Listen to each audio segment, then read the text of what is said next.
जिनवाणी माता के माध्यम से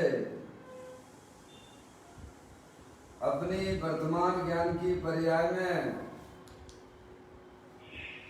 सम्यक भेद ज्ञान उत्पन्न करते हुए शरीर और शरीर से भिन्न जितने भी चेतन अचेतन पदार्थ हैं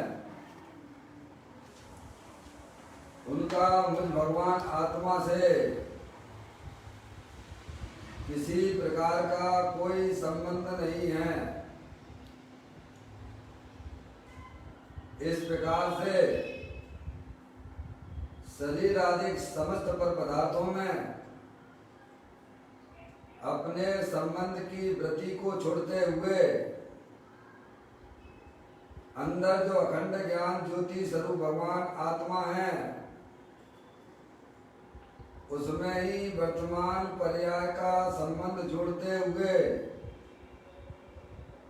कि मेरा ये भगवान आत्मा सदा काल शरीर आदि पर पदार्थों से भिन्न प्रकट अखंड ज्ञान ज्योति स्वरूप है। ऐसा अपने आप को जानो और अनुभव करो कि मैं तो तीनों काल शरीर आदि पर पदार्थों से भिन्न प्रकट अखंड ज्ञान ज्योति स्वरूप ही हूँ।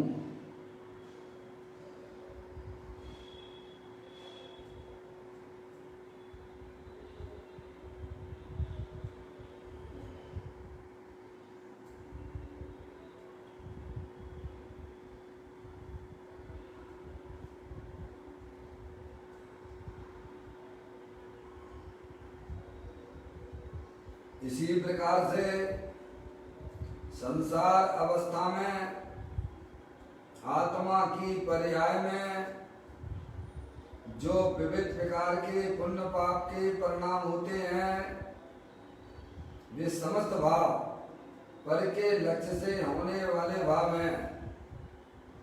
वे हमारे आत्मा का स्वभाव नहीं है। ऐसे समस्त रागादिक परिणामों में एकत्व बुद्धि, ममत्व बुद्धि, कर्तृत्व बुद्धि, भोक्तृत्व बुद्धि तथा उन रागादिक परिणामों की ज्ञाता बुद्धि को भी छोड़ते हुए अंदर जो अखंड ज्ञान ज्योति स्वरूप भगवान आत्मा है जो कि पूर्ण निराकुलता स्वरूप वाला है, ज्ञान आनंद की मूर्ति है। ऐसे भगवान आत्मा में शरीर रागादिक पर परिणतियों का लक्ष्य छोड़ते हुए अंदर जो ज्ञानानंद मूर्ति भगवान आत्मा है उसमें ही अपनी वर्तमान पर्याय का संबंध जोड़ते हुए मेरा ये भगवान आत्मा सदा का शरीर रागादिक से भिन्न पूर्ण निराकुलता स्वरूप वाला है। ऐसा अपने आप को जानो और अनुभव करो कि मैं तो ज्ञानानंद मूर्ति भगवान आत्मा हूँ, पूर्ण निराकुलता स्वरूप वाला हूँ। ऐसा अपने आप को जानो और अनुभव करो।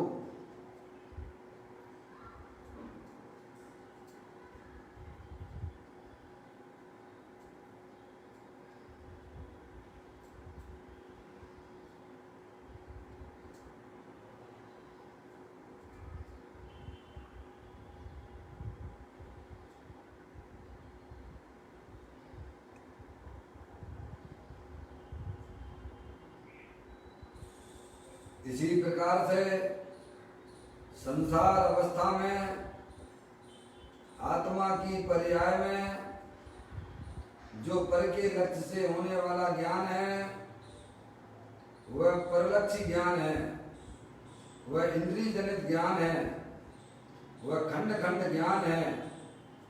वह खंड खंड ज्ञान भी हमारे आत्मा का स्वभाव नहीं है।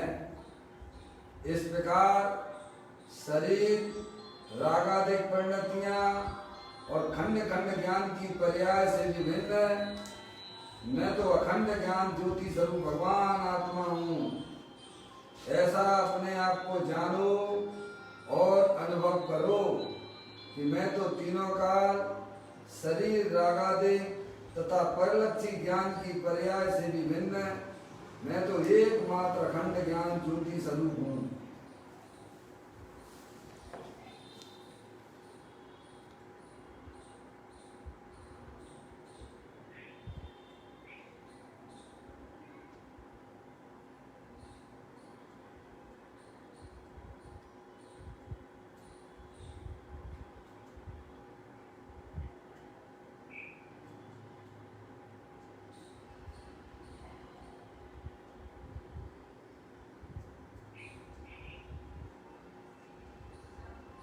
मेरे भगवान आत्मा में शरीर, रागादिक परिणतियां तथा परिलक्षी ज्ञान की पर्याय भी जहाँ प्रवेश नहीं करती है, ऐसा मैं शुद्ध विज्ञान घन स्वरूप भगवान आत्मा हूँ, ऐसा अपने आप को जानो और अनुभव करो कि मैं तो तीनों काल शुद्ध विज्ञान घन स्वरूप भगवान आत्मा हूँ।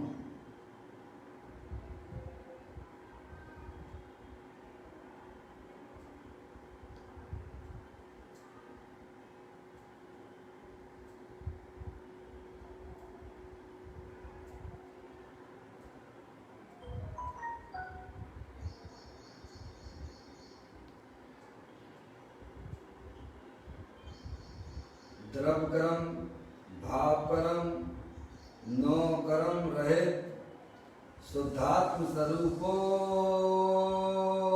हम।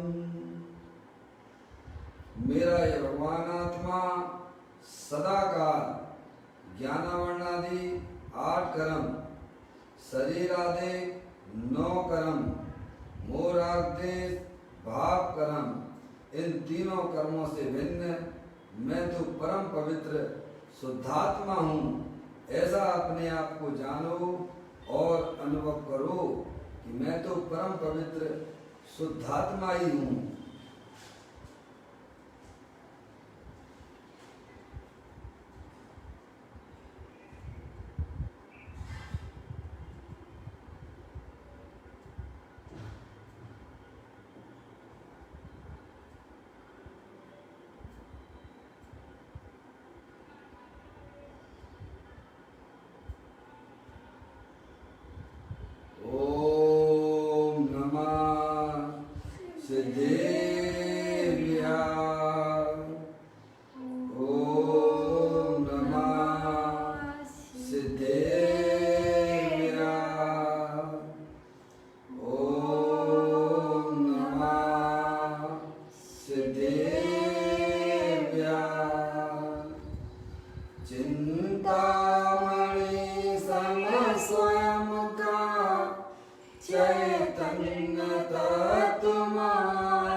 महान ग्रंथ के माध्यम से हम और आप यहाँ पर पढ़ रहे हैं।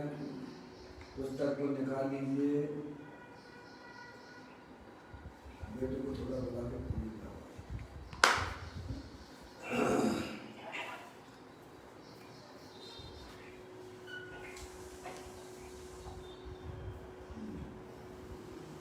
निकाल लें पुस्तक।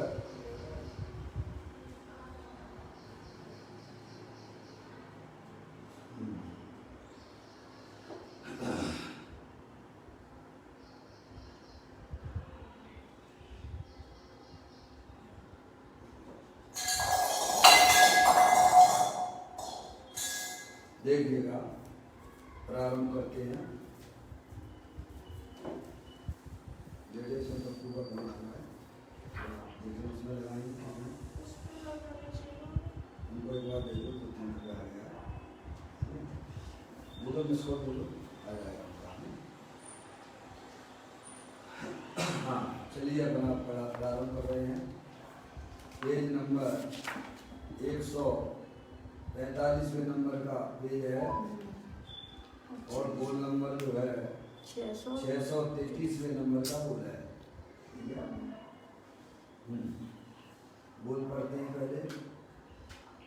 अहो आत्मा तो अनंत विभूति से भरपूर है, अनंत गुणों की राशि, अनंत गुणों का विशाल पर्वत है। चारों ओर गुण ही भरे हैं, अवगुण एक भी नहीं है। अहो यह मैं ऐसे आत्मा के दर्शन हेतु जीव ने कभी कौतूहल ही नहीं किया है। इनका मन है, अगर हम आप लोगों का फोन अगर नहीं उठा पाए तो आपको समझ लेना चाहिए उस समय हमारा 10 मिनट का प्रोग्राम जो रहता है 10 से 12 मिनट आत्म ध्यान का होता है, और उसके बाद आप जो है 10:15-20 पर आप लगा सकते हैं, है नहीं। बाई चांस कभी ऐसा हो जाए, इसीलिए आपको सामूहिक रूप से मैं आपको बता रहा हूँ। या तो आप समय पर हैं 10 बजे हैं, और उस समय अगर आप फोन नहीं उठा पाते हैं, नहीं लगा पाते हैं, तो आप जो है ध्यान का विवरण चलता है, उस समय संभव नहीं हो पाता है। इसीलिए 10:15 या 20 मिनट पर आप उसको दोबारा कॉल लगा सकते हैं। चलिए अब अपन अपनी मूल चर्चा पे आ जाते हैं, पढ़ लेते हैं। अहो आत्मा तो अनंत विभूति से भरपूर है, अनंत गुणों की राशि है, अनंत गुणों का विशाल पर्वत है। चारों ओर गुण ही भरे हैं, अवगुण एक भी नहीं है। अहो यह मैं ऐसे आत्मा के दर्शन हेतु जीव ने कभी कौतूहल ही नहीं किया। देखो ये सारी बातें अरिहंत परमात्मा की दिव्य ध्वनि में से आई हुई बातें हैं, है ना। ये कोई छलमस्त की बातें नहीं है। सर्वज्ञ देव परमात्मा के द्वारा सकल द्रव्य के गुण अनंत पर्याय अनंता जाने एक ही काल प्रकट कीर्ति भगवंता। अरिहंत भगवान के घर से आई हुई बातें हैं, दिव्य ध्वनि में से आई हुई बातें हैं कि प्रत्येक आत्मा जो है अनंत शक्तियों के भंडार वाला है। मैंने लिया जीवत्व शक्ति है, चित्त शक्ति है, दृष्टि शक्ति है, ज्ञान शक्ति है, सुख शक्ति है, प्रबुद्ध शक्ति है, विभुत शक्ति है, सर्वदर्शी शक्ति है, सर्वगत शक्ति है। ऐसी अनंता अनंत शक्तियों का पिंड है भगवान आत्मा। समझ में आई भैया? और देखिएगा, अगर अपन थोड़ा सा विचार करते हैं तो इस विश्व में सभी द्रव्य परमेश्वर हैं। क्या है? सभी द्रव्य जो हैं अरिहंत परमात्मा ने उनकी दिव्य ध्वनि में आया है कि जाति अपेक्षा 6 द्रव्य हैं। समझेंगे आप? और वे सब द्रव्य कैसे हैं? परमेश्वर हैं। और वे सब द्रव्य कैसे हैं? वे अनंत शक्तियों से भरपूर हैं। और वे समस्त द्रव्य कैसे हैं? पर द्रव्य से भिन्न हैं, और अपने गुणों से अभिन्न हैं। समझ में आया भैया? एक द्रव्य दूसरे द्रव्य में मिलता नहीं है। ये अरिहंत परमात्मा की दिव्य ध्वनि में आई हुई बात है। समझेंगे आप? इस विश्व में कोई भी द्रव्य पामर नहीं है। समझ में आया? कोई भी द्रव्य भिखारी नहीं है। कोई भी द्रव बेकार नहीं है, समझ गए नहीं आप? सब द्रव चाहे वह चेतन हो अथवा अचेतन हो, सब परमेश्वर हैं। आगे बात समझ में? चाहे वह चेतन हो अथवा जड़ हो, समझ में आप? जाति अपेक्षा चंद्र बताया भगवान ने, जीव द्रव, उद्गल द्रव, धर्म द्रव, अधर्म द्रव है, आकाश द्रव और काल द्रव। समझ में आया? ये 6 द्रव भगवान ने अनंत परमात्मा ने बताए, ये उनकी दिव्य ध्वनि में आया है। तो आप कोई द्रव हैं कि नहीं, ये सबसे पहले प्रश्न ये उठता है। आपका इस विश्व में कोई अस्तित्व है या नहीं है? समझ में? अगर अस्तित्व नहीं तो फिर क्या है? समझ नहीं आप? अस्तित्व है तो वो अस्तित्व हमारा किस रूप में है? या तो हम जीव द्रव होंगे, या पुद्गल द्रव होंगे, या धर्म द्रव होंगे, या अधर्म द्रव होंगे, या आकाश द्रव होंगे, या काल द्रव होंगे। क्या कहा? समझ में आया? जीव द्रव उसे कहते हैं जानता देखता है, पुद्गल द्रव उसे कहते हैं जानने देखने की शक्ति से रहित है, जिसमें स्पर्श रस गंध वर्ण पाया जाता है। धर्म द्रव अरूपी है, अधर्म द्रव अरूपी है, आकाश द्रव भी अरूपी है, समझ गए ना? काल द्रव भी अरूपी है, लेकिन जानने देखने की शक्ति से रहित है। जो जानता देखता है वो जीव द्रव है।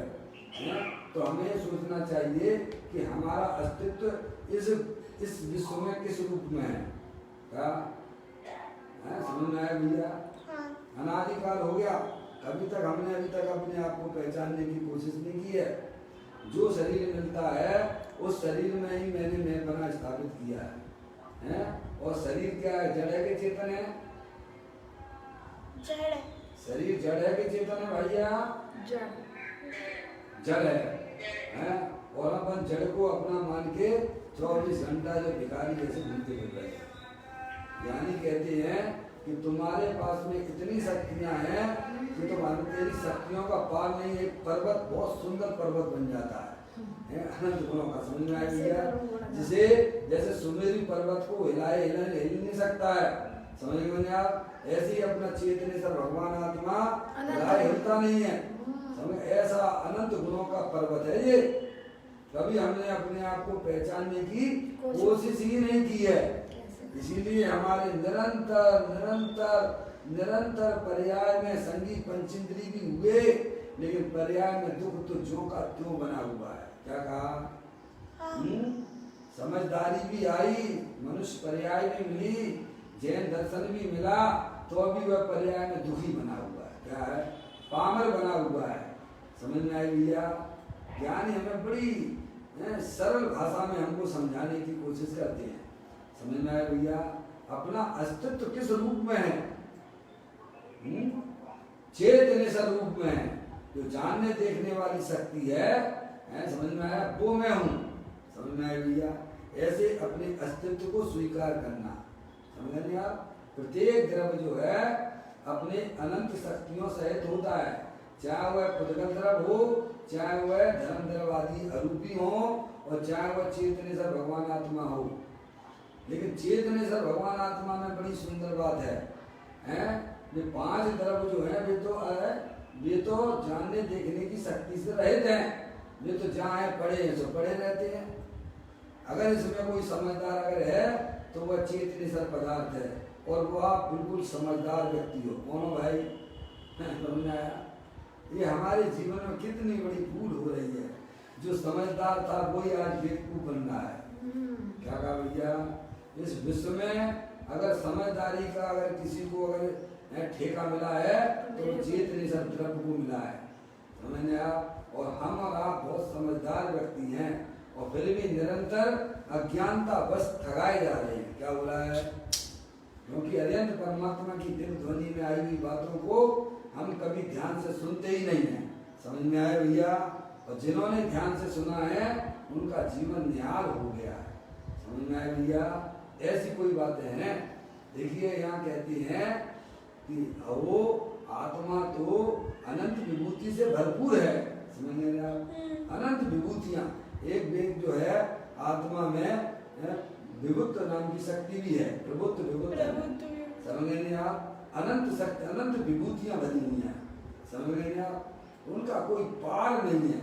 ऐसी विभूतियां हैं। प्रभुता नाम की शक्ति है। कौन सी नाम की शक्ति है? प्रभुता नाम की आत्मा में प्रभुता नाम की शक्ति है। जिसका प्रताप न होए खंडित अजब प्रभुता इस जीव की। समझ गए नहीं आप? प्रत्येक आत्मा प्रभु है। समझ नहीं आप? और अपने आप को कैसा मान रहे हो आप? कैसा देखते हो? इस संयोगों के अधीन होने से इसकी पर्याय में दुर्गति हो रही है। समझ में आया भैया? जबकि हमारा सबका आत्मा संयोगों से अत्यंत भिन्न है। और ये रागादिक परिणतियां भी ये आत्मा के गुण नहीं है, ये आत्मा के दोष हैं। क्या है? क्या समझ? और हमने कसायों को अपना अच्छा मान रखा है। आज दिक्कत किस बात की है कि हम अपनी कसाई के अनुसार पर पदार्थों को परमाना चाहते हैं। तो इसका मतलब जी तुम आत्मा को नहीं चाहते हो, कसायों को चाहते हो। किसको चाहते हो? कसायों। इसीलिए हमारी बात समझ में भैया है? देखो संसार अवस्था में शरीर भी होता है। समझ में आया भैया? और उनके साथ में रागादिक परिणतियां भी चला करती हैं। लेकिन वही बीचों बीच में अपना चेतन सा भगवान आत्मा जो अनंत शक्तियों के भंडार वाला है। समझ में आया? और चेतन सा भगवान आत्मा में वह शरीर रागादिक अंदर प्रवेश नहीं करते। क्या कहा? ऐसा चेतन सा भगवान आत्मा है ये। ज्ञानी हमें समझाते हैं वो अनंत विभूति वाला है। आत्मा रूपी है ना? कैसा है आत्मा? रूपी है क्या? रूपी है, रूपी है। समझ गए आप? रूपी है। रूपी है। आत्मा रूपी है क्या? रूपी है। अरूपी है ना? समझ गए नहीं आप? और हम अपने आप को कैसा देखते हैं? 24 घंटा किसको सजाया करते हैं? दर्पण के सामने होगा हैं? शरीर को। बोलो हैं? समझे? शरीर को सजाया करते हैं। समझ नहीं आप? उससे हमारा उपयोग वहां से हटता ही नहीं है। कभी ये ख्याल में ही नहीं आता कि मैं जानने देखने वाला पदार्थ हूँ। समझ में आई भैया? ज्ञानी उसको संभालते हैं। अंतरोन्मुखी उपयोग के द्वारा शरीर रागादिक से भिन्न होते हुए अपने चेतन से भगवान आत्मा को सजाते हैं। उसमें रत्नात्रय रूपी पर्याय निकलती हैं, अतीन्द्रिय आनंद वाली पर्याय निकलती हैं। सुमर सुमर बसेंगे फिर नहीं भूलेंगे। अज्ञानी लोग शरीर को सजाया करते हैं और उसी को देख के खुश होते हैं। और ज्ञानी जो है, ज्ञानी भी खुश होता है पर अपनी आत्मा को देख कर खुश होता है। क्योंकि मैं तो इस विश्व का सबसे विभूति वाला व्यक्ति हूँ, अनंत शक्तियों के भंडार वाला हूँ। समझ आया भैया? मारे मरता नहीं है, काटे कटता नहीं है, जलाए जलता नहीं है। समझ नहीं आया भैया? ऐसी ज्ञानी जीवों की पर्याय में ज्ञान और श्रद्धान बढ़ता करता है। समझ नहीं आया भैया? तो यहाँ कहते हैं आत्मा तो अनंत विभूति से भरपूर है, ज्ञान दर्शन आदि अनंत शक्तियों से भरपूर है। क्योंकि अनादिकाल से हमारा ज्ञान जो इंद्रिय जनित ज्ञान है, क्या है? इंद्रियों के माध्यम से होने वाला ज्ञान है। और अरूपी आत्मा इंद्रिय ज्ञान से जाना नहीं जाता है, हैं? तो अनादिकाल से बैरूपी होकर जो इंद्रिय जनित विषय है वह उसमें जाके चैन जाता है। क्या करता है? अब ये ज्ञान तो यहाँ मिलेगा ना आपको अनंत परमात्मा के आगे, हैं? इसका वास्तविक ज्ञान तो सर्वज्ञ देव अनंत परमात्मा ने बताया ना। प्रत्येक वस्तु अनंत शक्तियों के भंडार वाली है। किसी भी वस्तु का जगत में कहीं नाश नहीं होता है, ना कोई उत्पन्न होता है। 6 से 7 बार कोई द्रव्य नहीं होता जाती है इच्छा से। समझ गए नहीं आप? और 5 नहीं होती हैं। ये अनादि अनंत व्यवस्था है। और हम आपको कब तक रहना पड़ेगा भाई साहब? अरे कब तक रहना पड़ेगा इस लोकाकाश में? अनंत काल तक रहना पड़ेगा भाई साहब। तो अनंत काल तक रहना है तो बेवकूफ बन के रहना है कि समझदार बन के रहना है? रहना तो पड़ेगा। आपने स्वीकार तो कर लिया। क्या कहा? रहना तो आप स्वीकार करते हो। तो ये बताओ, समझदार बन के रहना चाहते हो अथवा बेवकूफ बन के रहना चाहते हो? रहना तो पड़ेगा। आप भले ही चाहे कोई भी सहयोग जो है हैं, आत्महत्या भी कर लोगे आप, हैं, तो आपके अस्तित्व का नाश हो जाएगा क्या? नहीं। हैं, कितना समय होता है भाई साहब दूसरी पर्याय मिलने में? ये आंख की ऊपर की पलक नीचे आने में तो असंख्या समय हो जाते हैं। अभी तो तुम्हारे पास में इतनी बढ़िया मनुष्य पर्याय है, और तुम ऐसा आकुलता करके दुखी होकर बल का लक्ष्य करके, हैं भाई साहब दुखी होकर ऐसा में क्या करते हो? गले में फांसी लगा लेते हो, अग्नि लगा लेते हो, हैं? अब तुम्हारे क्या मिलने वाला? कीड़े बनने वाले हो, समझ में? क्योंकि रहना तो पड़ेगा। परिणाम के बिना द्रव्य नहीं होता है, द्रव्य परिणाम के बिना नहीं रहता है। तो हम कौन सी पर्याय के साथ में रहना चाहते हैं? हैं? दुखी रूप पर्याय के साथ में रहना चाहते हो अथवा आनंद वाली पर्याय के साथ में रहना चाहते हो? परिणति सब जीव की तीन बात वरनी, एक पुण्य एक पाप एक राग हरनी। देखो भाई साहब, आपको आत्मा ही रहना पड़ेगा और पर्याय के बिना नहीं रह सकते हो, हैं? समझ में आया? पर्याय के बिना कोई द्रव्य होता नहीं है, द्रव्य पर्याय के बिना नहीं होता है। तो हमें यह सोचना चाहिए कि हमें संकलेश रूपी पर्याय के साथ में रहना है अथवा कसाई की मंदता वाली पर्याय के साथ में रहना है अथवा आनंद वाली पर्याय के साथ में रहना। क्या भाई साहब? पर रहना तो पड़ेगा, द्रव्य को भी रहना है और पर्याय को भी साथ में रहना है, हैं? समझ में आया भैया? ये सब खेल बड़ा रूपी है जो हमारे ज्ञान से रह गया था। ये मनुष्य पर्याय इसके लिए मिलती है, अपनी आत्मा का सच्चा ज्ञान करना। मेरा आत्मा जो है अनंत शक्तियों की विभूति है, क्या कमी है हमारे घर में? जीवत्व शक्ति है, चित्त शक्ति है, दर्शी शक्ति है, ज्ञान शक्ति है, सुख शक्ति है, प्रबोध शक्ति है, विबोध शक्ति है, सर्वदर्शी शक्ति है, सर्वगत शक्ति है। ऐसी अनंत अनंत शक्तियों का पिंड मैं हूँ। और हम अपने आप को कैसा देखते हैं? अपने आप को पापी देखते हैं, दीनहीन देखते हैं। अरे भाई, हैं? समझ में आया भैया? मैं दीनहीन नहीं हूँ, मैं तो अनंत गुणों का विभूषित भगवान आत्मा हूँ, चेतनेश्वर हूँ। समझ में आया? एक बार अपनी दृष्टि शरीर से उठाकर तो देखो, पर द्रव्यों से उठाकर तो देखो। अरूपी पदार्थ हूँ मैं, चेतनेश्वर पदार्थ हूँ मैं, अनंत शक्तियों के भंडार वाला हूँ। ये ज्ञानी कहते हैं।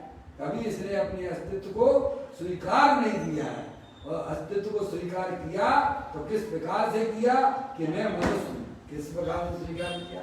जिस पर्याय में जाता है शरीर के संयोग से अपने अस्तित्व को स्वीकार करता है, पर वहाँ कोई मिलावट होती नहीं है। जीव जुदा और पुद्गल जुदा, समझ में आया? वे कभी मिलने वाले न थे, न है और न कभी मिलेंगे। समझ में आ गई भैया? अपने अस्तित्व को स्वीकार भैया संयोग और संयोगी भाव से न करते हुए अंदर में है भाई साहब नहीं केवल ज्ञान रूप, मैं तो अखंड ज्ञान ज्योति स्वरूप भगवान आत्मा हूँ। समझ आया? इस प्रकार से जो स्वीकार करता है उसकी पर्याय में निराकुलता, जो अनंत शक्तियां द्रव्य के अंदर विद्यमान थी, वे पर्याय में उनकी व्यक्ति हो जाती है, अभिव्यक्ति हो जाती है, तो वो कहलाती है वीतराग रूप पर्याय। समझ में आया? और संकलेश परिणाम क्या है? किसी के बारे में उल्टा सीधा सोचते रहते हो, हिंसा झूठ चोरी कुशील परिग्रह के परिणाम करते हो। भाई साहब, क्या मिलेगा तुमको उन परिणामों में? अरे वर्तमान में तुम्हारी पर्याय में दुख रूप परिणाम हो जाता है। अरे भैया, तुम्हें दूसरे के बारे में बिल्कुल गलत सोचने का अधिकार नहीं है। अगर सोचना है तो उसके बारे में अच्छा सोचो। समझ गए? अच्छा सोचोगे तो पर्याय में भी आपको भाई साहब कसाई की मंदता हो जाएगी। आपके पर्याय में इतना सोचने मात्र से, समझ में आया? हम गंदा सोचते हैं दूसरे के बारे में, इसीलिए परिणाम में स्वयं दुखी बने रहते हैं। ज्ञानी कहते हैं भाई तुम्हें ये काम शोभा नहीं देता है, सबके बारे में अच्छा सोचो, सभी जीव अपना आत्म कल्याण करें, किसी को भी संसार में रहने का अधिकार नहीं है। सब जीव अपनी आत्मा को जानकर सब मोक्ष में पधारे। कहाँ पधारे हैं? ऐसी जिनके अंदर की भावना होती है, समझ में आया, उनकी पर्याय तो वैसे निहाल हो जाती है। जो दूसरों के बारे में अच्छा सोचती हैं उनकी पर्याय तो पहले ही अच्छी हो जाती है। जो दूसरों के बारे में गलत सोचती हैं, समझ में आया, कि दूसरों के लिए गड्ढा खुलता है, उसके लिए गड्ढा तो पहले से ही खुदा पड़ा हुआ है। समझ में आ गई भैया? ऐसा अध्ययन परमात्मा हमको समझाते हैं, क्योंकि परिणाम के बिना कोई द्रव होता नहीं है और द्रव परिणाम के बिना होता नहीं है। समझने नहीं आप? तो ये आत्म वस्तु है, चेतनेश्वर वस्तु है, अनंत शक्तियों के भंडार वाला है। समझ में? एक तुम ही समझदार हो, और समझदार हो के इतनी बेवकूफी क्यों कर रहे हो भाई? हैं? समझ में आया भैया? ज्ञानी हमें समझाते हैं आत्मा तो अनंत विभूति से भरपूर है। जैसे शक्कर होती है ना, शक्कर अपने मिठास से भरपूर होती है कि नहीं होती है? अनंत गुणों से भरपूर है। शक्कर कैसी होती है? अपने मीठी मिठास से भरपूर होती है। चाहे मिश्री को ऊपर से चाकू, चाहे मिश्री को नीचे से चाकू, चाहे मध्य से चाकू, हर समय वह मीठा मीठा स्वाद आता है। ऐसे ही अपना भगवान आत्मा ज्ञानेश्वर ज्ञानानंद मूर्ति है। कहीं से भी देखो भाई साहब, पर्याय में आनंद ही आनंद मिलता है। समझ? कभी हम देखने का प्रयत्न नहीं कर रहे हैं, कभी अनंत परमात्मा की वाणी के साथ जुड़ने का हमारा कभी संकल्प भी नहीं हुआ है। समझ में आया भैया? कहते हैं आत्मा तो अनंत विभूति से भरपूर है, अनंत गुणों की राशि है। क्या भाई साहब? अनंत गुणों का विशाल पर्वत है। कैसा है? हिल नहीं सकता है। देखो अनादिकाल हो गया है, आत्मा ने आज तक कैसा में बिल्कुल कोई हिला नहीं पाया। चाहे आत्मा में कैसा भी शरीर का संयोग रहा हो, आत्मा में कैसी भी कसाई का परिणाम रहा हो, है तो भी वह हिला नहीं आज तक। आत्मा में एक जो है शक्ति है, समझ नहीं आप? उस शक्ति का नाम है अकम। कौन सी? निष्कृत नाम की शक्ति है, 23वें नंबर की शक्ति है। उस शक्ति का नाम है निष्कृत स्वभावी शक्ति है, निष्कृत शक्ति। समझ में आया भैया? निष्कंप रहता है सदा, निष्कृत स्वभावी आत्मा निष्कंप रहता है सदा। समझ में आया? हिला नहीं सकता ऐसा पर्वत है ये। कैसा पर्वत है ये? समझ में आया?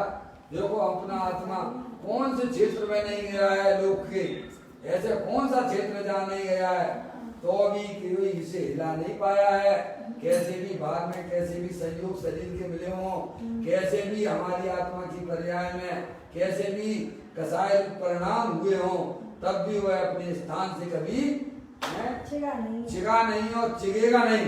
ऐसा पर्वत है। समझ में आया? अनंत शक्तियों के भंडार वाला, अनंत शक्तियों के पिंड वाला है, निष्कृत स्वभाव है। समझ नहीं आप? अब बोलो आप उसकी दृष्टि नहीं कर रहे हो, किन की दृष्टि करते हो? किन की दृष्टि करते हो? देखो आज ही दैनिक भास्कर में सुबह सुबह उसमें फूल लिखा था, अजय भैया, अजय भाई, आज ही दैनिक भास्कर में एक फूल लिखा था, ऊपर पढ़ा था बेटे? नहीं पढ़ा था। समझ? उस पर सीधा लिखा था, देखो भाई साहब, मैं कोई भी पदार्थ ना तो अच्छा होता है ना बुरा होता है। हमारा देखने उस पदार्थ को देखने का, अच्छे बुरा देखने का हमारा नजरिया होता है। समझ गए आप? पदार्थ कोई अच्छा बुरा नहीं होता है, हम अपनी दृष्टि को पहले सुधारें। समझ में आया? पदार्थ तो जो है वो है, समझ गए नहीं आप? आपके राग के अनुसार काम करता है तो उसे तुम अच्छा कह देते हो, और राग के विरुद्ध काम करता है तुम उसे बुरा कह देते हो। क्या कहा भैया? पदार्थ तो पदार्थ है, वो हमारे ज्ञान का गेय है, वह ना कभी अच्छा हो सकता है ना बुरा हो सकता है। समझ में आया भैया? वह तो हमारे लिए क्या है? ज्ञान का गेय है। अच्छा बुरा क्यों कहते हो? क्योंकि आपकी कसाई के अनुसार काम हो गया, तुम उससे प्रेम करने लग जाते हो हैं, और जो तुम्हारी कसाई के अनुसार उसकी व्यवस्था नहीं दबी तो हिंदुस्तान पाकिस्तान हो जाता है। क्या हो जाता है? एक क्षण में हैं, उसी के पीछे ही अरे पर द्रव्यों से राग करना, उसी के पीछे द्वेष पड़ा हुआ है। समझ में आया भैया? इसे ज्ञानी पहचान जाते हैं। अपनी दृष्टि की नजरिया बदलिए। हैं, आप चेतनेश्वर भगवान आत्मा हो, ज्ञानेश्वर हो, अनंत शक्तियों के भंडार वाले हो। तुम्हारे आत्मा में आज तक शरीर ने प्रवेश नहीं किया है। अरे शरीर तो बहुत दूर की बात हो गई है। अंदर जो पर्याय में होने वाले जो रागादिक परिणाम है, वे भी हमारे आत्मा के अंदर प्रवेश करते नहीं है। ऐसे अनंत गुणों का भंडार। समझ में आया भैया? कभी हमने उस आत्मा की तरफ नजर उठा के नहीं देखी है। ये नीचे लिखा हुआ है, कौन पूछा आया है। कभी भी हमने कौतूहल भी नहीं किया है, जानने की जिज्ञासा भी नहीं की है। बोलो क्या होगा हमारा? समझ में आया भैया? मनुष्य पर्याय में भी पर द्रव्यों के बारे में तो बड़ा कौतूहल होता है। ये कौन है, ये क्या कह रहे थे, क्या कैसे रहता है, क्या कह रहे हैं, जिससे कोई लेना देना नहीं है।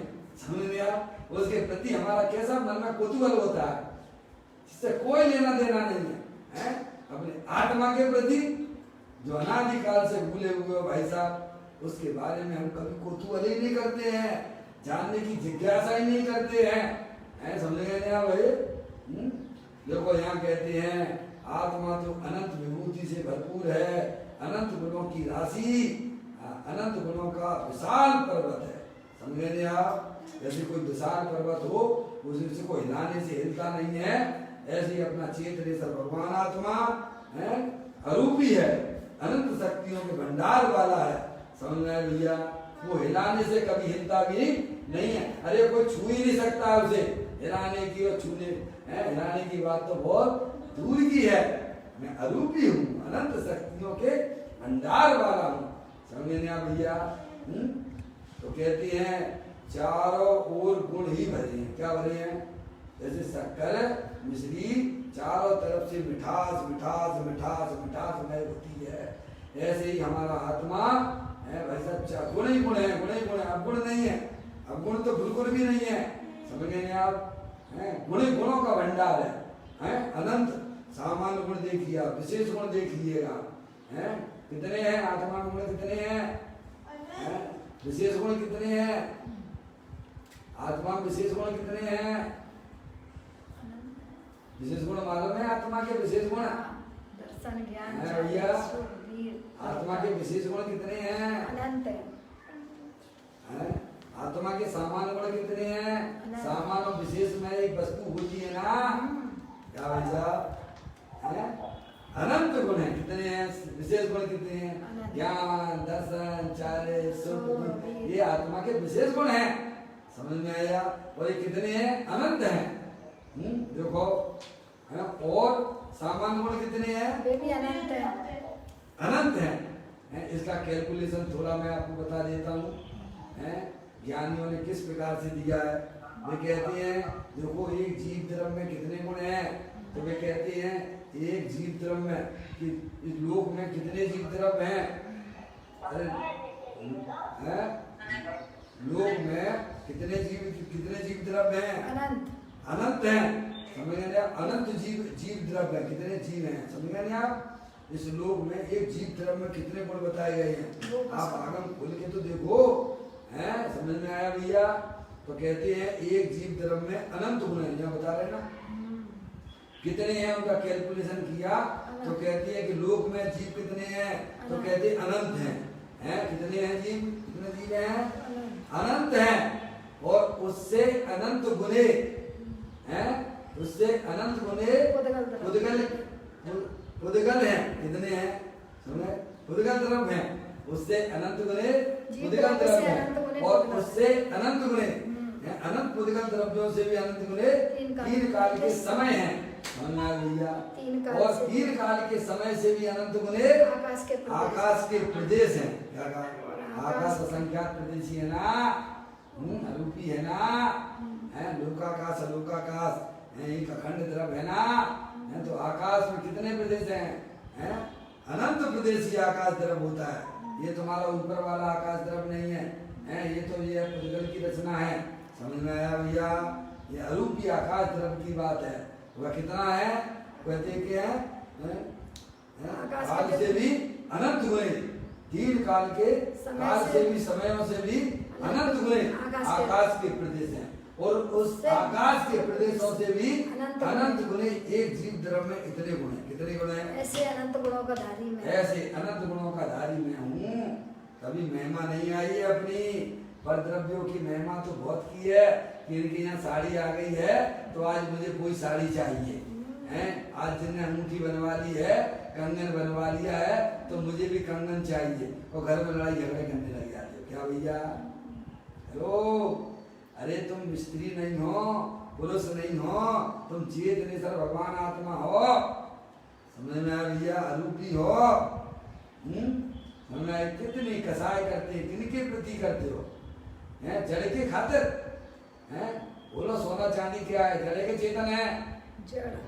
और किसके पीछे कर रहे हो कसाई? अपनी आत्मा का हित किसके पीछे कर रहे हो? जड़ के पीछे नहीं हैं? अरे आत्म स्वरूप को अगर समझोगे तो पर्याय में दुख की पर्याय का तो विलय हो जाता है, और आनंद की पर्याय व्यक्त हो जाती है। समझ आया भैया? कभी भी हमने अपने प्रति इस प्रकार की जिज्ञासा कभी जानने की नहीं की है। इसीलिए ज्ञानी कहते हैं कि प्रत्येक आत्म जो वस्तु है वो अनंत गुणों का स्वामी है। समझ गए आप? इतने गुण बताए ना, कभी हमने इस महिमा से अपने आप को देखा ही नहीं है। समझे आप? कभी समझा भी नहीं है, बस आत्मा है, आत्मा है, आत्मा है। समझ में आया भैया? अरे भाई, इतनी बातों से काम नहीं चलेगा। जे स्वरूप समझे बिना पामे तो अनंत, समझाऊं ते पद नमो श्री सद्गुरु भगवंत। समझ में आया? सभी पंच परमेष्ठी ने हमको ये बताया, तो कहते चारों ओर गुण ही भरे हैं, अवगुण एक भी नहीं है, एक भी अवगुण नहीं है। देख लिया? और हम अपने आप को कैसा देखते हैं? गुण वाला देखते हो क्या अवगुण वाला देखते हो? की तो दृष्टि नहीं है। अब क्या करें, पंडित जी साहब इतना हम स्वाध्याय करते हैं, गुस्सा हमें पाप के परिणाम क्यों आ जाते हैं? क्या कहेंगे? इतना स्वाध्याय करते हैं, ये फिर भी हमारे ये पाप का परिणाम क्यों आ जाता है? हैं भैया? तुम रोक सकते हो उसे क्या? नहीं रोक सकते। आ जाता है तो चला भी तो जाता है ना। ऐसी दृष्टि क्यों नहीं करते हो? हैं? आप तो अपने आप को पूरा पाप ही देखने लग गए। क्या देखने लग गए? हैं? अरे तुम तो अनंत गुणों के धारी हो, तो पाप का परिणाम भी हमारे आत्मा के अंदर प्रवेश नहीं करता है। और सबसे बढ़िया बात यह है कि वो आता है और चला जाता है, और मैं तो टंको की भांत अपनी जगह है भैया। आज तक मेरे को किसी ने हिलाया नहीं है, और हिलाने की किसी में ताकत नहीं है। इसीलिए निहाल भाई सोमानी एक बोल के अंदर बोलते हैं, मैं वह वज्र की चट्टान हूँ जिसकी केवल ज्ञान की पर्याय भी जिसके चूम चूम कर चली जाए तो भी मेरा कभी भी कुछ होता नहीं हूँ। तो अपनापन जब तक आत्मा में नहीं आएगा तब तक आपको पर्याय में आनंद की प्राप्ति नहीं हो सकती है। समझ में आया भैया? देखो यहाँ कहते हैं अवगुण एक भी नहीं है। आप ढूंढने भी जाओगे ना, हैं, तो आपको अवगुण नाम की चीज नहीं मिलेगी। वहां पर गुण ही गुणों का भंडार मिलने वाला है। क्या कहा? कहते हैं ओ ये मैं ऐसे आत्मा के दर्शन हेतु जीव ने कभी कौतूहली नहीं किया है। क्या कहा? समझ गए? जहाँ अवगुण नाम की चीज नहीं है, समझ गए नहीं आप? ऐसे आत्मा के प्रति जो अनंत गुणों का स्वामी है, समझ गए नहीं आप? देखो केवल ज्ञान की पर्याय है, ज्ञान गुण अपनी आत्मा में है। कौन सा गुण है? ज्ञान गुण है ना। और ज्ञान गुण की एक समय की पर्याय की ताकत कितनी? 3 लोक 3 कालवर्ती समस्त ज्ञान गुण की एक समय की ज्ञान की पर्याय की ताकत कितनी है कि सकल द्रव्य के गुण अनंत पर जाए अनंता जाने एक काल प्रकट केवल भगवंता। जहाँ ज्ञान गुण की एक समय की पर्याय की ताकत इतनी होती है, तो उसमें से जो निकलने वाले कितनी पर्याय निकले, वो गुण उसका राजा कौन है, उसका मालिक है, उस पर्याय का मालिक कौन है, ज्ञान गुण है। समझ में आया भैया? है ऐसे अनंत गुणों का मालिक है ये, समझ लिया? ऐसे अपनी आत्मा को पहचानना चाहिए। और इधर से भी आप चलते हो तो आप देखिए सिद्ध परमात्मा क्या कर रहे हैं। पंच परमेष्टि के बारे में अगर आप थोड़ा विचार करोगे तो पंच परमेष्टि यानी सिद्ध परमात्मा सुखी है कि दुखी है? पूर्ण सुखी है, पूर्ण सुखी है, सुखी नहीं, पूर्ण सुखी। सिद्ध परमात्मा है क्या नहीं है? नहीं है तो फिर नमोकार मंत्र क्यों पढ़ते हो फिर? भैया सिद्ध परमात्मा को मानते हो कि नहीं मानते हो? अरिहंत परमात्मा को मानते हो कि नहीं मानते हो? है भैया, हम मानते हैं तभी तो माला पढ़ते हैं, नमो अरिहंताय नमो सिद्धार्थम। तो उनका क्या स्वरूप है? उनके स्वरूप को नहीं जानते हैं, पढ़ते जरूर हैं पर उनके स्वरूप को ना जानने के कारण से हमारे आत्मा की हमें उनकी महिमा भी आती, ना तो अरिहंत परमात्मा की महिमा आती है और ना ही वास्तव में अपनी महिमा आती है। जो अरिहंत परमात्मा की महिमा जिसको आती है, सिद्ध परमात्मा की महिमा आती है, उसको अपनी आत्मा की महिमा आती है। जिसे अपनी आत्मा की महिमा आती है उसे सिद्ध परमात्मा की महिमा आती है। समझ में आप? क्योंकि सिद्ध परमात्मा और संसारी जीवों में कोई अंतर नहीं है, सब आत्माएं सिद्ध के समान अनंत गुणों के स्वामी हैं। समझ में आप? तो इधर से अगर थोड़ा सा विचार करते हैं कि पंच परमेष्टि हमारी सुखी है कि दुखी है? पंच परमेष्टि में सिद्ध परमात्मा आते हैं सबसे पहले, तो सिद्ध परमात्मा सुखी है कि दुखी है? आपको बताना पड़ेगा भाई साहब। अनंत सुखी है तो वे किसके बल पर सुखी हैं? स्वभाव के आश्रय से। अरे सिद्ध परमात्मा है तो किसके बल पर सुखी है? उनके पास तो संयोग में शरीर भी नहीं है, समझ में है? उनके संयोग में तो तुम्हारे टीवी और ये एसी वेसी कुछ भी नहीं है, समझ में आया भैया? तो अभी सुखी है क्या दुखी है? अनंत सुखी है कहते हैं। क्या कहते हैं? तो किसके बल पर सुखी है? अपनी आत्मा के बल पर सुखी है। काय के बल पर सुखी है? आत्मा के बल पर सुखी है और वो आत्मा हमारे पास है। अनंत परमात्मा भी अनंत सुखी है, समझ में नहीं आप? साधु परमेष्टि भी हमारे बहुत सुखी हैं। तीन चौकड़ी कसाई के अभाव पर वितरागानंद दशा में और सम्य दृष्टि भी सुखी है। क्यों? सभी जो है अपनी आत्मा का सेवन करती है और वही आत्मा हमारे पास में। तो क्या कर रहे हैं? हम दुखी है, सब क्या कर रहे हो भाई साहब? आश्रय नहीं कर रहे, भूल रहे हैं। हम उस जैसे कोई जो है ना, किसी को जो है वो मिल जाए और उसको उड़ाने में लगे, किसमें? चिंतामणि रत्न मिल जाए और किसमें? कौवे को उड़ाने में लगा। किसमें लगा है? ऐसे मनुष्य भाव रूपी चिंतामणि रत्न मिल गया है विश्व में। चिंतामणि रत्न मिल जाए उसकी पूरी जिंदगी का इसमें बड़े आराम से गुजरे, लेकिन वो क्या कह रहा है? वो कौवों को उड़ाने में लगा हुआ है भाई साहब। ऐसे ही अपन कोई चिंतामणि रत्न मिल गया भाई साहब, मनुष्य पर्याय मिल गई, जिनेन कुल मिल गया, लेकिन पंचेंद्रिय की विषयों की तरफ भागने में पंचेंद्रिय रूपी विषयों के कौवों को उड़ाने में लगे। उपयोग में कहाँ लगा रहे हो? उपयोग कहाँ लगा रहे हो भाई साहब? इसकी निंदा, उसकी प्रशंसा है भाई साहब। जय में लगा निरंतर अपनी पर्याय में भाव मरण की उत्पत्ति होती है। ज्ञानी कहती है ये तेरे को शोभा नहीं देता है, तू तो चेतनेश्वर राजा है, अनंत शक्तियों के भंडार वाला है। सिद्ध परमात्मा पंच परमेष्टि जिसका सेवन करते हैं वो चीज अभी वर्तमान में हमारे पास में है। हम भी उसका आश्रय लेके हम भी उसे देखकर वर्तमान पर्याय में सुखी हो सकते हैं, दूसरा कोई उपाय नहीं है। आगे बात समझना आपको। तो यहाँ कहते हैं ऐसे आत्मा के दर्शन हेतु जीव ने कभी कौतूहली नहीं किया, यानी पर्याय में कभी भी अपने अनंत गुणों का जो भगवान आत्मा है उसके प्रति कभी जिज्ञासा उत्पन्न नहीं करता। समझ लिया है? तो सिर्फ उस आत्मा के कैसे दर्शन होंगे बताइए? समझ गया भैया? तो कहते कौतूहली नहीं किया। ऐसा जो है समय सारथी के कलश में भी आया है तत्व कौतूहली सन। 23 नंबर के कलश में 23वें नंबर के कलश में कहा है देखो है, जहाँ केवल ज्ञान की पर्याय अंतर्मूर्त में प्राप्त हो जाती है। कितने हैं? अंतर्मूर्त में केवल ज्ञान की पर्याय है, व्यक्ति छद्मस से परमात्मा हो जाता है अंतर्मूर्त में। समझ रहे? ऐसी शक्तियों के भंडार वाला है वहाँ। सम्यक दर्शन तो बहुत छोटी चीज है। क्या कहा?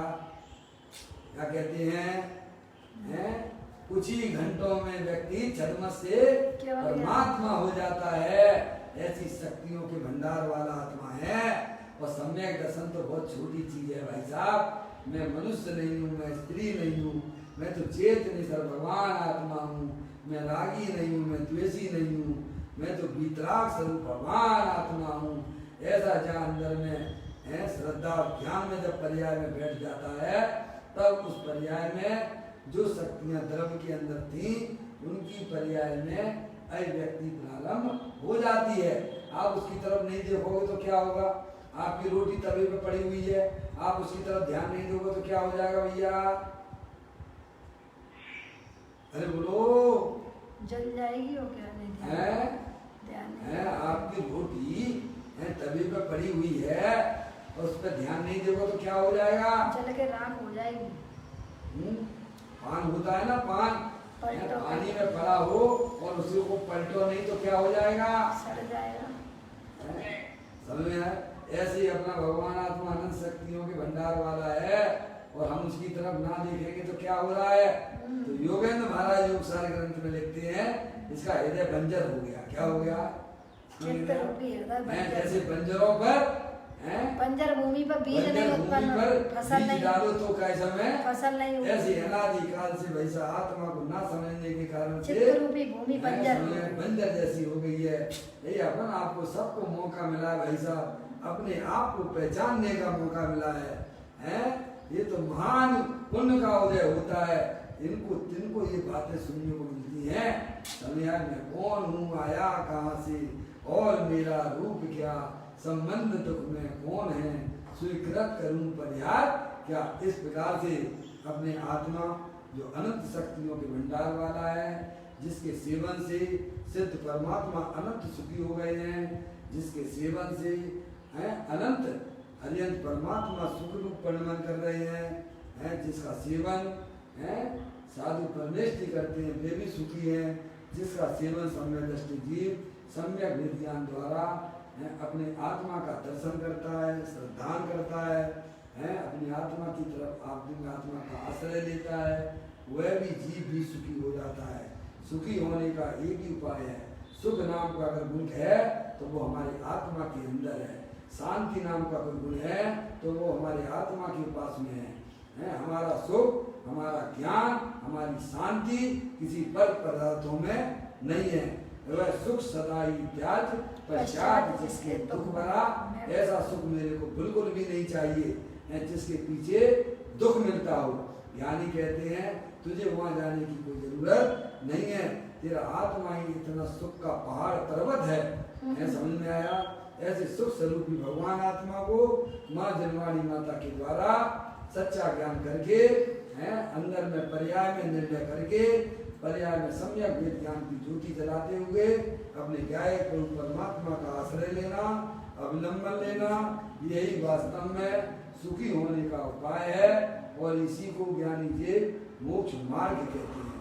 इस प्रकार ये सुंदर चर्चा अपना आत्मा स्वयं अनंत गुणों का भंडार वाला है, अंतरोन्मुखी उपयोग के द्वारा उस वस्तु को समझते हुए अपने आप को आत्मा रूप से स्वीकार करते हुए आप अगर चलेंगे तो आपकी पर्याय में अवश्य जो अनंत ज्ञानियों को पर्याय में निराकुलता की प्राप्ति हुई है वह हमें भी आपको सबको होगी। इस प्रकार यह बोल अभी समय के हिसाब से पूरा किया। कल फिर एक नए बोल के साथ चैतन्य का स्मरण प्रति क्षण करो रे, बन के अनंत दुख को पल में रो रे, अक्षय अनंत निज शोक निदान पाओ, गाओ रे नित इसी के गीत गाओ। 9 बार नमो का मंत्र।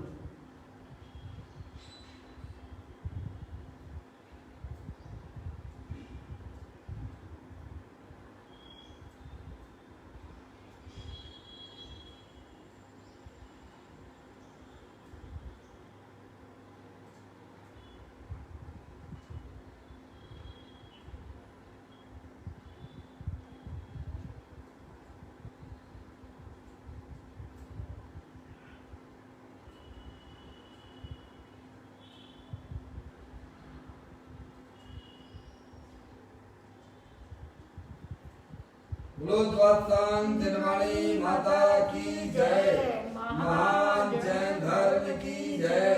सभी साधर्मी आत्मार्थी बंधुओं को सादर जय जिनेन्द्र, जय जिनेन्द्र, जय जिनेन्द्र, जय जिनेन्द्र।